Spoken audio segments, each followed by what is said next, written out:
네, 석 달 만에 국내 코로나19 신규 확진자 700명을 기록했습니다. 4차 유행이 현실화되는 것 아니냐 하는 우려가 커지고 있는데요. 정부는 다음 주부터 적용할 사회적 거리두기 방안을 내일 발표할 예정입니다. 이와 함께 백신 접종 후 혈전증 신고 사례가 잇따르면서 2분기 접종 계획은 물론 11월 집단 면역 목표도 흔들리게 되는데요. 확산도 막고 또 접종 속도도 늘릴 묘안은 없는지 살펴보겠습니다. 이형민 세브란스 진단검사의학과 교수 나와 있습니다. 안녕하십니까? 네, 안녕하세요. 자, 먼저 700명이 됐어요. 지금 갑자기 지금 석 달 만에 많은 확진자가 나오고 있는데 말이죠. 자, 이 기조가 계속해서 유지될 것으로 봐야 됩니까? 일단 지금 현재 발생 현황을 보면은 좀 그럴 가능성이 높아 보이는데요. 이제 저희가 이렇게 그 환자가 많이 나온 게 사실은 급작스럽게 나온 건 아니고 계속 그동안 완만하지만 꾸준한 증가세에 있던 거는 맞거든요. 그렇죠. 예. 우리가 2월 한 중순 정도부터 이제 박스권이라는 얘기를 하지만 사실은 3월 정도까지만 하더라도 저희가 이제 주말끼리만 비교를 하게 되면은 그 3월 7일에 그 일요일 날에는 335명이 나왔지만 4월 4일은 449명으로 거의 34% 정도 증가를 했었고요. 네. 그다음에 주중에 피크도 비교를 해보시면은 2월 말에 440명, 3월 2일에 444명이 주중에 제일 많이 나온 날이었는데 이게 4월 1일 날 558명으로 거의 27% 증가했습니다. 예. 그러니까 한마디로 눈에 보이지 않게 3월 중에만 거의 3분의 1의 환자가 지금 증가를 한 상황이었거든요. 근데 이런 코로나19와 같은 이런 감염의 경우에 있어서는 지수 형태로 증가를 하기 때문에 처음에는 굉장히 천천히 증가하는 듯 보이다가 어느 순간을 넘어가면서부터는 폭발적으로 증가하는 특성들이 있거든요. 그러니까 한마디로 100명이 200명 되면 눈에 잘 안 보입니다. 200명이 400명 되면 조금 보이다가 400명이 800명 되면 확 들어오거든요. 지금 현재 그런 이제 폭발기 초입에 들어와 있는 게 아닌가라는 게 지금 현재 제일 걱정되는 부분이라서요. 예. 이게 우리가 이제 사회적 거리두기나 이런 것들을 어떻게 취하느냐에 따라서 앞으로의 향방이 결정이 될 건데 문제는 지금 현재 우리가 어저께 확인한 코로나19 확진자 숫자는 이미 지난주에 감염이 이루어진 것들이거든요. 네. 그러면은 우리가 적절한 조치를 지금부터 취한다 하더라도 그동안 그 지난주부터 이번 주까지 있었던 감염에 대한 것들은 앞으로 당분간 좀 지속될 가능성이 높기 때문에 이런 부분들이 굉장히 걱정스럽고 지금이라도 늦지 않게 여러 가지 조치들을 좀 취해야 되는 그런 상황이다라고 생각이 됩니다.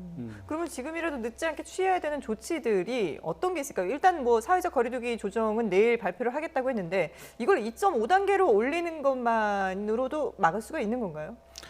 그건 저희가 조금 봐야 될 것 같습니다. 근데 중요한 거는 처음에 사회적 거리두기는 좀 예상보다 강력하게 가져가는 게 좋거든요. 네. 저희가 이제 11월 달에 이 집단 감염을 경험했을 때 얻었던 몇 가지 경험들 중에 하나, 물론 그 이전에도 있었지만 하나는 계속 따라만 가는 사회적 거리두기로는 증가폭을 막을 수 없다라는 점입니다. 저희가 11월 초에 사회적 거리두기 완화와 맞물린 지역사회 감염이 11월 초순부터 중순 사이에 진행이 될 때 계속 사회적 거리두기를 순차적으로 강화는 했지만 그 당시에 그러니까 그 당시에 그 발견된 숫자, 확진된 숫자를 보고 따라 올라갔거든요. 그런데 실제로는 조금 전에 말씀드렸던 것처럼 지금 확진된 숫자보다 더 많은 사람들이 지금 지역사회 안에 숨어 있을 건데 네. 예측되는 숫자를 보고 따라 올라갔었어야 되는데 확진된 숫자를 보고 따라 올라가다 보니까 이게 계속 안 맞았던 경험들이 좀 있습니다. 예. 그래서 이렇게 이제 그 증폭기에 들어가 있을 경우에는 지금 이제 나와 있는 숫자가 2단계를 만족한다고 2단계로 올라갈 게 아니라 사실은 한 단계 더 높은 데로 올라가야 지역사회 안에서 지금 전파되고 있는 것들을 잡을 수 있거든요. 네. 그래서 그런 것들을 고려를 하게 된다면은 지금 현재 서울 경기 지역은 2단계이기 때문에 저희가 지금 올라갈 수 있으면 2.5단계겠지만 2.5단계가 과연 어느 정도 효과를 나타낼지는 조금 의문스럽기는 합니다. 선제적으로 한다고 하면은 한 단계 더 뛰어넘어야 될 텐데 말이죠. 그럼 3단계라면은 사실은 이건 봉쇄 수준이거든요. 경제 활동이 사실상 정지되는 거나 마찬가지인데 말이죠. 그거는 선택하기 쉽지 않은 거잖아요. 네, 맞습니다. 이제 3단계 정도까지 올라가게 되면 굉장히 이제 많은 어려움이 있을 걸로 생각은 되거든요. 사실 그래서 전문가들이 이제 2월 달에 서서히 증가하기 시작할 때도 이거는 증가하는 양상이다라고 계속 그 우려를 했던 부분이 거기에 있거든요. 이게 일단 한번 증가하기 시작을 하면 그다음부터 쓸 수 있는 숫자는 더 강력한 숫자밖에 없는데 네. 지금 3단계를 넘어가게 되면은 간신히 또 살아나기 시작한 여러 가지 경제적인 부분들이 또 어려움을 겪을 수도 있거든요. 그래서 제가 이제 경제 쪽은 잘 모르지만 방역적인 측면만 생각을 한다면은 그런 여러 가지 경제적인 어려움이 있더라도 사실은 방역을 강화하는 게 지금은 맞다고 생각이 돼서 네. 강력하게 말씀을 드렸는데 그 부분에 있어서는 저도 뭐 방역적인 측면에서 강력하게 가자고 말씀을 드리지만 이거를 어디까지 지금 강력하게 가져가야 될지는 네네. 사실 판단을 쓰지는 않습니다. 그렇군요. 알겠습니다. 지금 백신 접종과 관련해서 아스트라제네카가 계속해서 문제를 빚고 있는데 말이죠. 자, 오늘 예정됐었던 예방 접종이 일단 잠정 연기가 됐어요. 지금 구체적으로 어떤 게 문제가 되고 있는 겁니까? 지금 아스트라제네카 백신 같은 경우에는 계속 이제 혈전증에 대한 것들이 지금 이슈가 되고 있는데요. 최근 들어서 이 혈전증에 대한 그 여러 가지 보고들이 나오고 있고 우리나라에서도 이제 혈전증 의심 사례들이 이제 나왔기 때문인데 여기에 대해서는 아직까지도 각 지역이나 국가나 단체별로 조금 입장들이 엇갈리고 있습니다. 특히 이제 유럽 같은 경우에는 유럽의 EMA에서는 2시간 전에도 다시 한 번 더 성명을 발표를 했는데 혈전증의 경우에서 이제 일부 의심 가는 사례들이 있지만 이런 경우에 굉장히 드물기 때문에 이득과 그 다음에 위험성을 잘 저울질해서 접종 여부를 결정하라라는 얘기를 하고 있거든요. 근데 지금 현재 의심되는 혈전증 같은 경우에 있어서는 우리가 이제 보통 젊은 여자들에서 나타나는 걸로 되어 있고 현재까지 그 발생 비율은 놓고 보면 한 100만 명당 1명 정도 나타나는 것 같습니다. 네. 그래서 이 혈전증에 대한 부분을 우리가 어떻게 앞으로 받아들이고 이 혈전증이 주는 위험성을 최소화하고 예방 접종을 시행할지가 사실은 이제 굉장히 큰 문제가 됐습니다. 예. 일단 지금 뭐 국내에서도 접종 후에 혈전증이 발생한 사례들이 나오고 있는데 이것도 역시 이제 젊은 층에서 발견이 되는 거죠?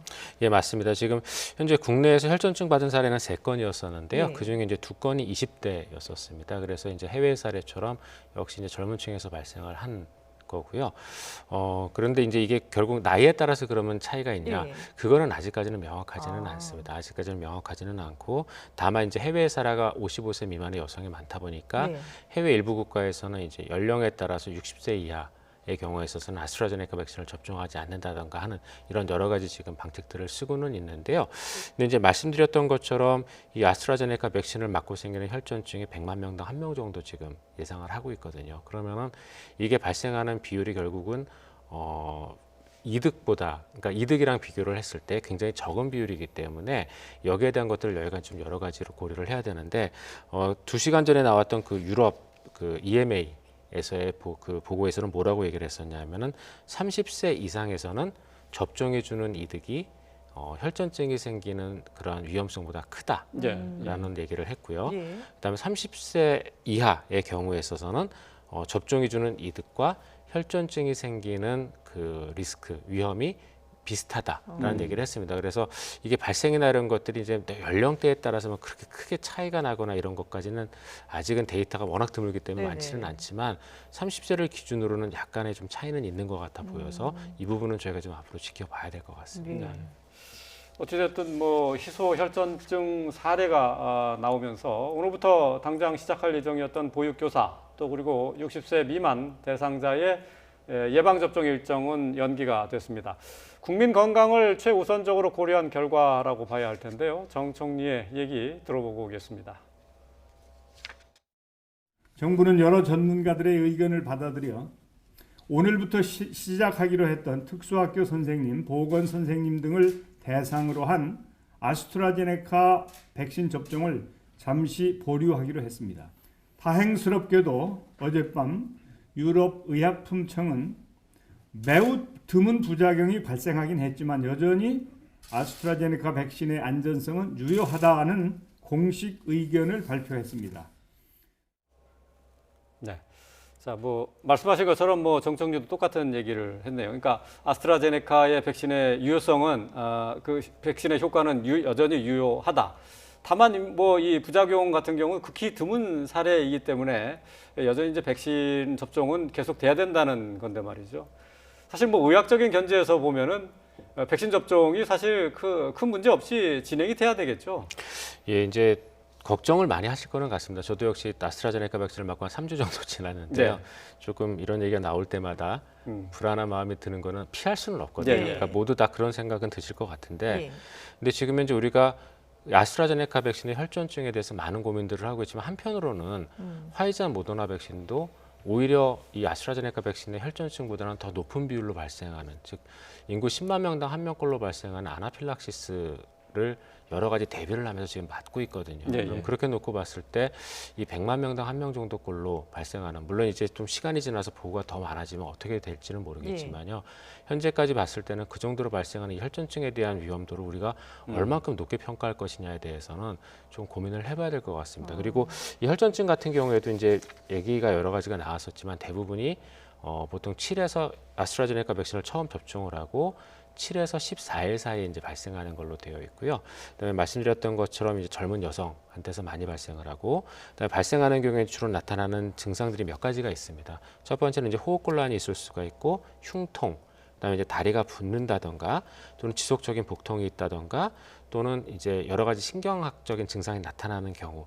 그 다음에 이제 여러 가지 피부에 이렇게 그 혈액 같은 게 뭉쳐 있는 것 같은 그런 네. 점이 나타나는 경우에 있어서는 저희가 혈전증을 의심할 수 있다고 하고요. 네. 그런 경우에 의료기관에 와서 제대로 적시에 치료를 받으면 문제없이 치료가 가능하다는 얘기는 하고 있거든요. 그러면 그렇게 놓고 봤을 때 우리가 아나필락시스보다도 더 드문 이 혈전증에 대한 대비를 좀 몇 가지 하면서 아스트라제네카 백신이 주는 이득을 좀 우리가 고려를 해야 되지 않을까라는 생각은 드는데요. 네. 이런 부분들에 대해서는 좀 더 전문가들의 의견이나 이런 것들을 좀 살펴봐야 될 것 같습니다. 그러니까 이 백신 접종 이후에 나타날 수 있는 이상 반응으로 그동안에 아나필락시스는 많이 얘기가 됐고 강조가 되지 않았습니까? 그리고 이런 증상이 나타났을 때에는 바로 병원에 가서 이제 그 즉시 처치를 하면 아무 이상이 없다라는 얘기들을 많이 했는데, 혈전증 같은 경우도 그러면은 이게 본인이 자각을 한 이후에 병원에 가면 치료를 할 수 있지만 이게 본인이 그걸 판단을 하기가 좀 쉽지 않을 것 같은데요. 그건 어떻게 대처를 해야 예, 돼요? 그래서 이제 말씀드렸던 그 몇 가지 증상들 예. 그런 것들이 있고요. 그다음에 이제 한 가지 이게 지금 통용될지는 모르겠지만 지금 현재 발생하는 혈전증 같은 경우에는 우리가 혈소판 감소증이라는 현상을 동반을 하거든요. 근데 혈소판 감소증이라는 현상은 우리가 이제 간단한 혈액 검사, 우리가 이제 보통 말초혈액 검사라고 얘기를 하는데요. 그런 피 검사를 통해서 우리가 알 수 있습니다. 그래서 만약에 말씀드렸던 그런 여러 가지 증상이 있는 경우에 즉시 응급실을 내원해서 피 검사를 받아보시면 그 피 검사 결과는 보통 우리가 1시간 이내에 결과가 나오거든요. 네. 그래서 그 결과나 이런 것들을 보고 의심되어지는 경우 즉각적인 조치를 받게 된다면 어느 정도 치료는 가능한 걸로는 알고 있습니다. 근데 여기에 대해서 말씀드렸지만 오히려 이게 지금 아나필락시스보다 더 드물게 지금 발생하는 사례이다 보니까 예. 아직까지 지금 뚜렷한 대책이나 어떤 예방책들이 나오지 않은 부분들이기 때문에 이 부분들이 조금 더 정립이 된다면은 그러면은 도움이 될 것 같습니다. 예. 네. 어쨌든 뭐 건강상의 위험성을 이 예로 들어서 지금 이제 접종은 일단 미뤄졌는데 말이죠. 그런데 지금 우리나라에서 백신 접종의 대부분이 지금 아스트라제네카 백신 아닙니까? 이렇게 되면은 결국은 백신 접종 차질을 빚을 수밖에 없는 것 아닌가 하는 우려가 있는데요. 예, 근데 대부분은 사실은 아니었고요. 우리나라가 이제 저 계약한 접종 백신 그 계약 물량이 한 7,400만 명분 정도. 인 걸로 알고 있고, 그 중에 이제 아스트라제네카 백신이 차지하고 있는 비중이 한 2천만 건 정도가 되는데, 문제는 이게 초도 물량이 많습니다. 예. 그렇죠. 예, 초도 물량이 많다 보니까 처음에 코로나19에 대응하기 위한 그 중에서도 고위험군에 접종할 물량이 사실은 이 아스트라제네카 백신이 많았었거든요. 네. 그래서 그런 부분에서는 분명히 조금 문제가 될 수는 있는데요. 만약에 이 아스트라제네카 백신이 페일하더라도 이제 다른 백신들이 충분한 양의 이제 계약은 되어 있기 때문에 문제는 없을 것 같지만, 문제는 이 고위험군에 해당되는 사람들에 대한 보호가 늦으면 늦을수록 현재 유행하고 있는 코로나19에 대한 피해가 커질 수 있다는 측면에서는 조금 보완이 필요할 것 같긴 합니다. 예.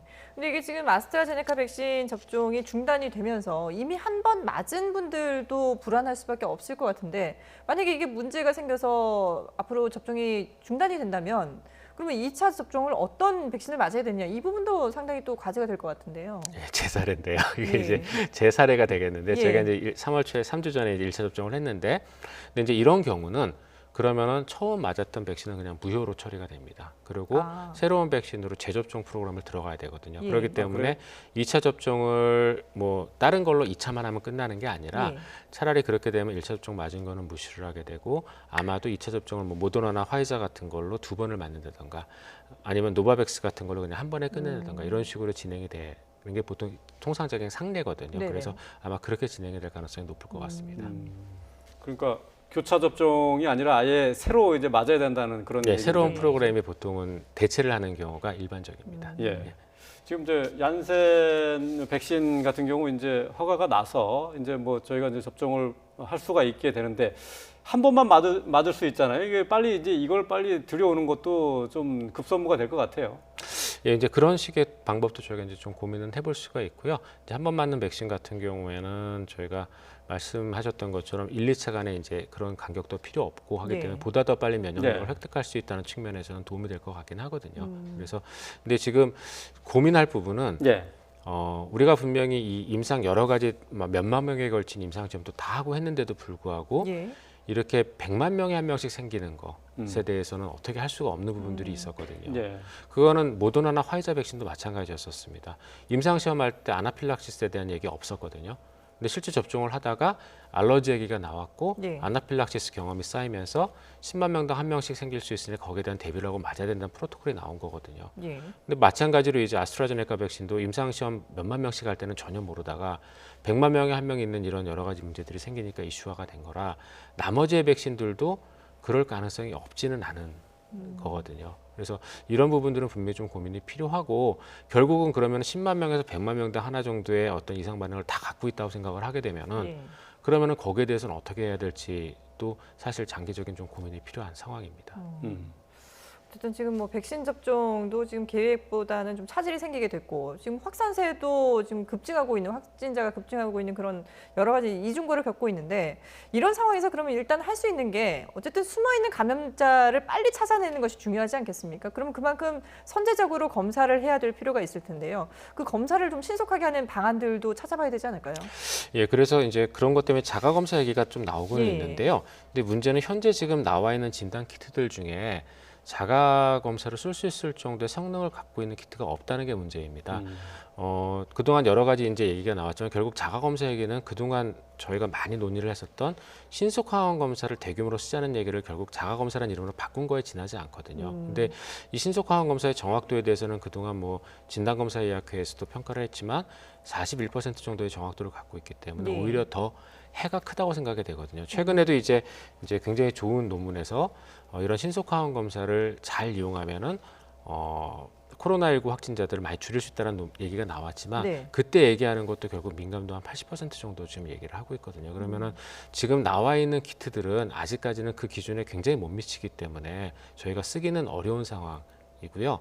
우리가 이러한 좀 우리가 쓰고자 하는 목적에 맞는 성능을 갖고 있는 키트가 지금은 개발되어야 되는 상황이거든요. 그래서 그런 여러 가지 이제 개발에 대한 지원들이 지금은 필요한 상황이라고 볼 수가 있습니다. 근데 이 자가 진단 같은 경우에 지금 현재 전 세계적으로 5개 국가에서 하고 있거든요. 예. 이제 영국, 미국, 독일, 오스트리아, 체코에서 하고 있는데 공교롭게도 이 5개 국가들이 대부분 다 단위 인구 100만 명당 검사 건수가 전 세계에서 제일 많은 국가들입니다. 영국이 아주 대표적으로 전국이 지금 현재 단위 인구 1000만 명 이상인 국가들 중에서 인구 100만 명당 검사 건수가 187만 건으로 1위거든요. 그러니까 국민 1인당 적어도 2번의 검사를 한 국가입니다. 근데 네. 영국이 지금 어떤 상황에 있는지는 이제 보시면 아시겠지만 영국의 지금 인구 100만 명당 단위 인구당 확진자 숫자는 예. 거의 우리나라의 수백 배 수준에 지금 다다르고 있거든요. 네네. 그리고 또 아직까지도 꽤 많은 환자들이 지금 나오고 있는 상황이고요. 그래서 이 자가 검사라고 부르는 것들은 저희가 명확한 성능이 담보되는 것들을 이용을 했을 때는 도움이 될 수도 있겠지만 지금 나와 있는 키트들의 성능이 워낙 아직은 부족하기 때문에 도입을 하게 되면 오히려 또 혼란을 빚을 가능성이 높다라고 생각이 됩니다. 아직까지는 조금 문제가 있다는 그런 시각이신데 말이죠. 지금 이제 서울 수도권을 중심으로 해서 확산이 이루어지고 있지만은 지금 문제는 이제 비수도권으로 확산되는 부분이에요. 이제 교회나 학원 또 그리고 유흥업소를 중심으로 해서 이제 확진자가 나오고 있는데 말이죠. 부산시에서는 유흥업소 종사자를 대상으로 해서 PCR 검사를 추진하고 있는데 말이죠. 일단 선제적으로 증상이 있건 없건 상관없이 좀 위험군이라고 생각되면은 이렇게 집단적으로 PCR 검사를 해보는 게 도움이 되겠죠. 일부 도움은 되는데 이게 전반적으로 사회적 거리두기를 대체할 수는 없다고 생각은 되거든요. 예. 이제 그렇게 생각하는 이유가 최근에 이제 블룸버그 통신에서 전 세계에서 코로나19 대응을 잘하고 있고 피해를 적게 본 국가 리스트, 그러니까 한마디로 코로나19 대응 우수국을 리스트를 산정을 했었는데요. 네. 그때 우리나라가 6위를 했습니다. 네. 6위를 하고 그럼 우리나라 위에 있는 나라가 어떤 나라들이냐? 호주, 그다음에 싱가폴, 뉴질랜드, 이런 국가들이거든요. 한마디로 사회적 거리두기를 우리나라보다 더 강력하게 시행하는 아예 붕괴를 했던 국가들입니다. 곳이잖아요. 네, 맞습니다. 그런 국가들을 제외하면 우리나라가 제일 지금 성적이 좋거든요. 그다음에 아까 말씀드렸던 것처럼 대규모 검사를 시행했던 국가들은 그럼 성적이 어떠냐? 아쉽게도 말씀드렸던 것처럼 지금 전 세계에서 코로나19 확진자가 단위 인구당 제일 많은 국가들 1위부터 시작을 해갖고 대략 한 20위권에 지금 다 걸쳐져 있거든요. 그래서 제가 진단 검사를 하는 입장이지만 사회적 거리두기가 주는 어떤 예방에 대한 효과는 대규모 검사만으로는 사실 다달하기는 어렵거든요. 네. 그렇기 때문에 어느 정도 이제 그런 분들에 대한 진단 검사가 도움은 줄 수는 있는데 네. 그게 결국 사회적 거리두기를 대체할 수는 없기 때문에 어느 정도 사회적 거리두기는 계속 지속을 해야 됩니다. 그리고 또 한 가지 중요한 거는 지금은 이제 PCR 검사도 중요는 하거든요. 예. 근데 PCR 검사는 이제 현재 감염자를 찾아내는 데 도움이 되기 때문에 도움은 일부 될 걸로 생각이 되는데 한편으로 또 드는 생각은 이런 분들이 우리가 이제 특히 유흥업소에 계신 분들 같은 경우에 고위험군이다라고 생각을 하잖아요. 네. 네. 근데 그러면은 그 분들이 얼마나 누적된 위험에 있었는지 코로나19에 누적 감염이 되는지를 항체 검사를 통해서 알 수 있거든요. 그러면은 이제 그런 분들에 대해서는 항체 검사 같은 것도 일부 만약에 해본다면 위험도 평가에 도움이 될 것 같습니다. 그렇군요. 예. 알겠습니다. 네, 지금까지 코로나19 상황 이형민 세브란스 진단검사의학과 교수와 함께 살펴봤습니다. 잘 들었습니다.